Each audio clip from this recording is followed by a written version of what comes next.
All right, what's going on, everybody? Nitro Freak here, back with another live stream. I got a very special guest, the one and only Sports Live in the ATL, one of the biggest Atlanta fans you will meet. It stinks because we're both similar in ways. We both support kind of losing cities. You know, the Philadelphia Eagles won in 2018, while the Atlanta Falcons almost won in 2017, but I don't want to bring that up because you know what? My special guest doesn't want to hear that, but I will bring him in. He is the man, the myth, the legend, once known as Slitta, Sports Live in the ATL. How you doing? I'm doing good, man. The only question I got right now is, did the Jets did they get out of the bushes yet, or did they hit the bushes? Are they still driving around there in Jersey? That was Yeah. I remember that. That was awesome. Yeah, they were like, "Hey, go Jets" or whatever, and then they almost pounded right into the tree. but the reaction was funny by you because you're like, wait, did they almost hit a tree? Yeah, literally. That tree would have been gone too. Yeah, but I'm doing good, man. Thank you, man. I'm glad to be on the show. Obviously, you and I and a couple other Eagles fans met a couple years ago, had a great time and everything. And I'm honored to be on here, man. I appreciate it. And what a series, man. So far, it's extended what I thought it would be. But, you know, here we are, man, Game 5. No, you're telling me, we were talking right before the show that this is one of those series where you really don't know what's going to happen. Now, I was talking to, and you're basically kind of down on the Hawks a little bit. Like, I was talking to you right before halftime of yesterday's game, and you're like, yeah, the Sixers are going to go and face the Milwaukee Bucks or the Nets. Yep. But that remains to be seen. And you're pretty much out of it already, which I could have saw because you guys were down 18 points at the end of the game, and it looked like we were just going to run away with it. But me watching this team the whole entire year, I knew that wasn't the case because, number one, Joel Embiid is not healthy at all. I can tell he's not healthy. He's not the same player. That tear is getting worse and worse and worse every single game. I wouldn't be shocked. In my opinion, I don't think they should play him tonight, but they're going to play him. And if he buckled his knee out, I would not be shocked at all, which sucks saying because I love Joel Embiid. Right. And we'd have to rely on Ben Simmons. And Ben Simmons, I think Ben Simmons stinks. So, I mean, Danny Green's out. It wouldn't look good. And I was telling you before the show, right now as it stands, I can honestly see the Hawks winning this in 7 games. Like, I know the Atlanta Hawks, you know, they're not better than us on defense. I completely understand that. We have home court back. I understand that as well. But the thing that the Atlanta Hawks do so well is they find how to shoot the ball, you know, and they throw up these shots that just fall in. Like Trae Young can chuck up a shot, like a 35-foot shot, no problem. It just miraculously falls in. Like, you guys are so good. You guys are so good at the perimeter jump shots. It's just Golden State Warrior-esque at times. So I don't know. Like, to me, this series can go either way. I know we're 3-1 favorites to finish out the series, but to me, I think it's closer than that. Like, I've been watching basketball for years, and the Atlanta Hawks, it's weird, especially since how the NBA playoffs are going. I just heard that Kawhi Leonard is out for the year. So is Chris Paul. Yeah, so is Chris Paul Chris Paul because of COVID, and Kawhi is out because of the ACL.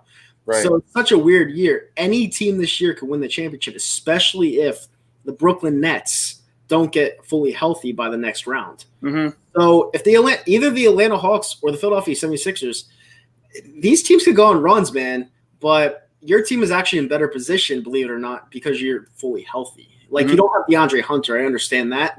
But you got to this round not really needing DeAndre Hunter because you played the Knicks. The Knicks were okay. They were better at defense, but their shooting wasn't there because Randall was off. So this series is up in the air. The series is up in the air, buddy. Yeah, well, for me, because to touch on what you said about the Golden State-esque, when Travis Slant got here, people tend to forget he was the general manager of the Warriors. And when he drafted Trae Young and then started getting John Collins and then Kevin Huerter came in, I saw what was forming. I said a couple years ago, I think it's the Warriors of the Eastern Conference. Clearly, that's how the Atlanta Hawks play. They play perimeter first, which most teams, and I'm sure you notice, man, Nitro, most teams nowadays will be jacking up threes. They play 3-point first. You got 7-footers shooting threes. I don't know. The inside game is almost non-existent now. Yep. But I knew what this Hawks team was building into. I also, what rubbed me the wrong way was the Knicks. They got what they deserved. The Hawks were clearly the better team, and we dominated it. And they were talking a lot, you know, about when we were injured throughout the year. It includes Sixer fans. I remember that series I was looking at in Philadelphia, the 2 regular season games. Look, support your team. I get that. But Sixer fans came to my Twitter and my videos and texted me saying, "Ha, we blew you out," blah blah blah. I'm like, listen, do you not know that we had at least 4 or 5 people out the second game, and a couple of people out the first game. Bogdanovich didn't play either, I believe. Trae Young missed 1. DeAndre Hunter didn't play in either 2. I think Gallinari missed 1. Kevin Huerter missed 2. So we were out a lot of people. And I said at that moment, I want the Knicks and the Sixers in the playoffs full strength. And if you beat us, I give you credit. Knicks failed, I let them have it. So Sixer fans, my question is, how do you feel now? I mean, I still believe the Sixers are going to win because until I see it, I'm always going to think that way because that's what Atlanta does. But I'm vindicated with the Knicks, and I'm even vindicated somewhat in this series because clearly the Sixers didn't take us serious. The fans didn't take us serious, but I bet you are now. And Joel Embiid, he has dominated this series up until the last 2 games, really. He's bullied and pushed Capella around like a rag doll. The Sixers have a lot of good shooters. They are the better team, but the better team doesn't always win. So tonight is huge. I do believe they're gonna test Embiid early, Joel Embiid early, and see. I mean, I don't wish injury. Trust me, I don't wish any injury on him. But if he goes out, it does help our chances. And right now, I'm all about my team winning Game 5 and trying to get out of the series. So, well, there's a thing that a lot of fans aren't talking about, and that's missing Danny Green. Now, people want to ask, what does Danny Green mean? Well, Danny Green has 3 championships, and you're missing that veteran presence in the lineup, especially with someone that could get hot at the flip of a switch. When you're missing someone like that and you're dealing with an injury to your best player, it's not even close, your best player on your team, the series isn't what you think it is. Like, I know you're kind of like down on your hopes a little bit because I'm always down on my hopes with this because you're an Atlanta fan. But it's like at the end of the day, you really got to realize, are we really that much better right now? You know, because Ben Simmons, he sat out the last play of the game because they knew that he could not shoot the ball. So they sat him out. Now you're dealing with Seth Curry and Shake Milton. Shake Milton shouldn't have even been on the floor when he went off against you in Game 2. He should have took that. He should have took that shot instead of passing it. Oh, 100%. I think that was probably the better shot for them. Yeah, because he was pulling up and he passed it off. I don't know why he did that, but he did. I think that it's a closer series than you think it is. I know you're down on it, down on your hopes, but I give you guys the advantage. I truly do. You know, from what I've seen, I truly give you guys the advantage. We gave up a monumental lead. It was a colossal failure. It was one of the worst losses I've seen in NBA playoff history. And when you do that on the road where you could have really punched them in the gut for the series, you gave them new life. And, you know, they're playing with house money because they honestly thought that they were going to be down big. They're playing with house money right now. They're playing with no pressure. You know, and one of the things, you know, that I was talking to some fans about a couple things, the hypocrisy of this series and just the Knicks series too. We all know the NBA doesn't want Atlanta, but the way I see it is if Atlanta does make it, let's just say they do, wouldn't you support a team that deserves it? You know, and because we got some good players, it's like when on First Take and TNT and all, mainly ESPN, when the Hawks were dominating in Game 1, totally befuddled me. And then the Sixers came back. Even though the Hawks won, a lot of people were saying, well, the Hawks got lucky. The Sixers battled back. They're ready to turn it on. They got momentum even in the loss. The Hawks come back from 18 points in Game 4. Oh, it's a nice little win, but the Sixers will still win the series in 6 or 7. What about giving the Hawks some credit? You know, some of these people. You know what? You know what's the difference in either one? Because the Sixers, even though they came back, they lost. The Hawks came back and won. Yeah, I mean, number one, most of the people you're talking about are a-holes, and they don't want to give credit where it's due. Yeah, I was talking shit in your literally talking shit in your live stream, saying, "Wow, you guys really suck," and you guys came back from 18 down and kicked us in the mouth. You know, and when that happens, when I say that usually a series is over and then they come back and beat you, usually it turns. Because Atlanta, I see it as this way. I'm a big karma guy. I believe in karma, good karma, bad karma. When they took that All-Star game out of Atlanta, I saw it as a reversal. I saw them taking that game out and having the Hawks go to at least the Eastern Conference Finals. That's how I saw it. And I'm not really I'm a big conspiracy theory guy.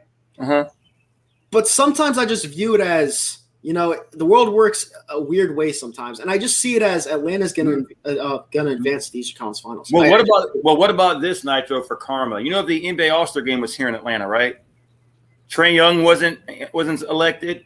Clint Capella wasn't elected. John Collins wasn't elected. And you're talking in your own home. Clint Capella should have been, it was up there for Defensive Player of the Year. We all know about Trae Young. We all know what John Collins has done despite struggling in the playoffs, number one. Mm-hmm. Number two, Clint Capella was not even on the third mention for Defensive Player. Trae Young wasn't even mentioned on the third NBA All-Team. So, I mean, if this doesn't define disrespect and karma, I don't know what does. What do you feel about this comment right here? I can assure you, dead ass. Oh, I saw it. He's probably one of those that knows absolutely nothing about NBA basketball. Yeah, I mean, Tim Guinea, he follows me on my channel, so I gotta respect him. Well, he could be correct, but what tells us that's a realistic possibility? But here's the thing: I don't know if he's talking as a fan or as an actual realist, because I pretty much laid it out there that Embiid is not healthy. It looks like a fan in that comment. Ben Simmons isn't playing good. Danny Green's out. Seth Curry's only good when he's consistent, which he has been. Shake Milton, he's a bum. Like who do we have that can step up with a team that's averaging 110 points, 115 points? Yeah, and we got shooters all over the place. And Tim says, Nitro, you tripping if you think we lose this series? Okay, let me ask you, Tim. Based on that comment, what facts do you have that say that we cannot? I mean, I'm saying that y'all are probably going to win, but what tells you to make that comment? What makes y'all better than the Hawks right now? Because we're the 1 seed. Okay, so is that it? On paper. Yeah, and this is another one. You have to see this. Everyone wants to say the Sixers were the best team in the East the whole year, the number 1 seed. All right, fair. All right, we won number 1 seed. The Brooklyn Nets, only played 8 games together as the big 3, and they finished 1 game back. Mm-hmm. All right, imagine if they played the whole season. Would we still be the number 1 seed? Mm-hmm. Probably not. So it's like, I like how people use the narrative, yeah, we're the number 1 seed, we're the best team. We aren't the best team. Like we're just not. It's common sense. Some people talk like fans, some people talk like realists. In Philadelphia, you're gonna get a ton of Philadelphia fans that are very biased. Nacho, it's kind of like this. Remember the 60-win Hawks team, number 1 seed a couple years ago, 2015, I think, with Millsap, Korver, Al Horford. We went to the Eastern Conference Finals, and everybody still laughed and said we had no chance against the Cavaliers and LeBron James, and we got swept. So the Hawks had the number 1 seed. Yep. But that didn't mean anything. Yeah, I remember that team because I'm looking at this Atlanta team. I think you guys won close to 60 games, if I'm not mistaken. We did win 60, and we had a 19-game winning streak in there too. And I was looking at the team, and I was like, this team isn't scary at all. And they're the number 1 seed. Yeah.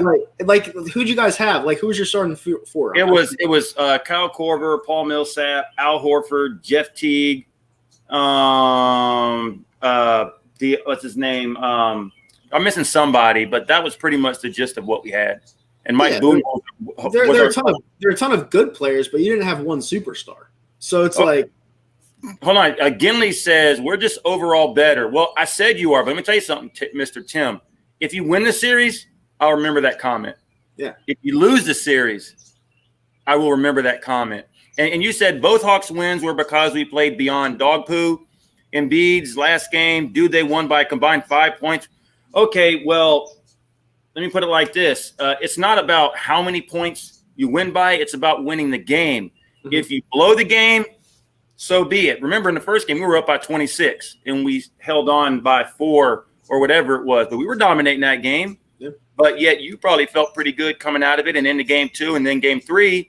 And then y'all had an 18-point lead in game 4, and we came back and won. So it kind of evens itself out. Yeah. Just being real with you, sir. No, exactly. And he's going based off that Embiid's going to be healthy the rest of the series. I think he's extremely hurt right now. He never misses that layup. When he missed that layup at the end of the game, he never misses that layup. He's one of the best, if not the best, the best center I've ever seen in my life. Sorry, Shaq. The best center I've ever seen in my life. Well, Tim Ginley, I just want to ask you a question. If the Hawks, for some reason, win this series, what are you going to do for me? With that, all these comments and words and mouths that you say, what are you going to do for Slitta? Yeah. I'm just, I want to know if you can back up that claim that you're talking in the chat. Yeah, exactly. Wait, he said, I think he's exhausted. Dude, he has a small meniscus tear in his knee. And some cartilage. My mom had the same exact injury. She couldn't even walk around for 2 weeks. He's playing on it. Mm-hmm. You know, people, you could tell the people aren't doctors. Like, they can't understand. They see, oh, it's a video game. We're going to win no matter what. The guy can barely move. You can see it. And when he does step on it, when he lands on it awkwardly, it just tears even more. Like, if this were the regular season, he'd be out for 2 months. He shouldn't even be playing right now. His shots look weird on game 4. And speaking of doctors and all that, you know, DeAndre Hunter's out with the exact same injury. Yeah, and he's out. So I don't understand. I mean, I guess if Embiid can play, then surely Hunter can play. Or if Hunter's out, then maybe Joel Embiid should be out. Well, here's the thing. I think DeAndre Hunter ended his own season because he's not at the star power level as Joel Embiid. Joel Embiid, you literally need Joel Embiid to play to advance. Like, without him, you're done. You are done. He is the team. Like he says in this comment, this is a fair comment, and he dropped 39-35. Don't look hurt those games. He didn't. Right, he didn't look hurt those games, but as it goes on, as it progresses, it's gradual. It starts to wear. Like, you know, the last game you could tell he was moving very awkwardly. And the reason why he had 21 rebounds last game is for the majority because he was standing right under the basket because he couldn't move. Yeah, you see that comment? Which one? The bottom one. I'll take that. Okay. I'll come over there, slit and ride those ears to the NBA championship. Yeah, well, that's okay, man. But I mean, just like anything, if you're hurt, you know, you can Band-Aid it. And you and I were talking about it before the stream, but eventually it's going to get worse. And I don't wish any ill will on them. I don't. But I want to win this series. I want to win Game 5 first and take our chances. But like I said, who's to say it couldn't happen? I'm going to tell you, if the Hawks jump out early in this game, I'm not going to be confident, but I think that could put a lot of pressure on the Sixers because it looks like they were forcing a lot of shots in Game 4. Yeah, 100%. I mean, we kind of had to force a lot of shots. Thank you, man. Appreciate it. He said all love. Yeah, when people talk shit on the internet, I wish they would say all love to me, but nah, it doesn't go that way. It is what it is. Yeah, you're pretty vicious, man. You're pretty. I have to be. You know, you see who comes after me? Jesus Christ. I've seen it all. Yeah, it is what it is, though. Prediction for tonight. What do you have as a score? I'm not really a predictor. I can't really say. I don't know. All I can say is that if it's a high-scoring game, especially if Embiid is not 100%, I like our chances. But if it's a defensive game, I'm not sure. I think the Hawks are going to have to kind of play the way they did in the first half of Game 1 and the second half of Game 4. I don't know. If you put me on a spot, I would say 115, 102, 115, 105. Like I said, it's hard for me to pick my team. I mean, I'll go out on the limb and I'll pick the Hawks in this one, but I'm not confident. Just that you're putting me on the spot, and I'm wearing my Hawks stuff. I got to support them, but it's going to be a battle. It should be. But if the Hawks dominate, I'll be shocked. If the Sixers dominate, I'll sort of be shocked, but not really.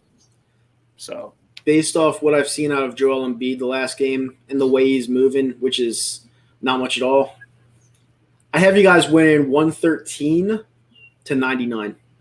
Well, that sounds great and everything, Nitro, but I do remember you said the Hawks are going to take Game 3, and we know how that turned out. What happened in that? That clearly didn't happen. What happened with that was the second half. Is that I saw a splitting in Atlanta. Like, I saw you winning one and us winning one. Yeah. Clearly, Game 3 went to you guys. But then Game 4, it kind of rounded out my prediction because I had a splitting. I was wrong on the game. Yeah, you said the Hawks were going to win Game 3 and we won Game 4. I wish we would have won Game 3. I thought maybe that could have, maybe put a little pressure on the Sixers. But like I said, it's 2-2. The best is, we're guaranteed at least 2 more games. All I can say is worst case scenario, I'd like to go the distance to Game 7.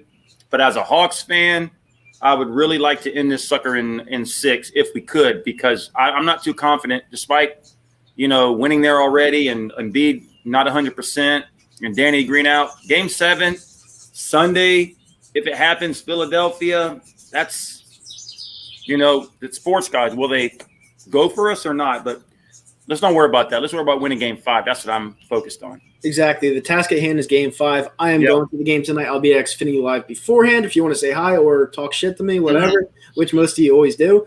But yeah, anyway, you have anything else to say? I have nothing against Philadelphia. You know, I had a lot of good interactions throughout the years with a lot of Philadelphia fans, Eagles fans. I still talk to a lot of you now. I had great memories when I went up to Philadelphia. One of my good friends down here, Where You Hiding, is from Philadelphia, and he got me a ticket for the Eagles-Falcons Week 1. It's going to be really close to the field. I'm going to. Oh, you're coming to the game in Atlanta? Yeah. My buddy just hit me up. He was like, "Yeah, you want to go to the game?" I was like, "All right, whatever." That's cool, man. So you know, we'll all do something like maybe the day before, and I'll take care of you down here in the A. Sweet. And he got a ticket for the Phillies and the Braves on the 29th, which may not mean anything, but much love to the Phillies fans. You know, I love the banner. I love the battle. The series is up and down, but Hawks fans, be quiet. Sixer fans, you should be quiet too, because it's gotten to the point now where we do not know what's going to happen. Let's let it play out. But good luck to you guys moving forward. Good luck tonight. And we'll see what happens, man, of course. Exactly. Couldn't have said it any better. By the way, go sub him up, Sports Live and ATL. It's in the description. I put the link down. Try to get him to 3,000 subscribers as quick as you can. You know, he's working his ass off. You know, he has 3-hour streams at a time. I know he can't probably do it every single day, but you know, when he does do it, they're very entertaining. He's very interactive. He gets to all people's comments. He doesn't just go for the super chats. I don't get any super chats. but so I just look. I don't even know why I have super chat PayPal, man. I guess I just have it just to have it. But what means more to me is the interaction with the people, building my channel with more sports people, and doing more shows. The money portion is all gravy in the end. I'm not one of those. I just enjoy the interaction. That's all I'm trying to do is get more people to have fun on my channel. Exactly. But at the end of the day, we're all in it for the same thing. And so hopefully you guys enjoyed the stream. He will be back on. I hope he comes back on for Game 6 and Game 7, if there is a Game 7. Because on Game 6, I work on Friday night, so I will not be able to stream. Okay. But if you wanted, if it happens to end by the weekend, or if there is a Game 7 or whatever, Saturday I'll be out at 6, and I'm off Sunday if you want to do something. So awesome, sounds good, buddy. Anyway, I'm Nitro Freak. That's Sports Live in the ATL. Go Sixers tonight. Hopefully we win this one. Hopefully we take it back to Atlanta, win it in 6, but one game at a time. But let me ask you this before you go, though. Mm-hmm. Forget about Game 7. Right. 2 scenarios. Hawks win tonight. How do you feel about Game 6? Sixers win tonight.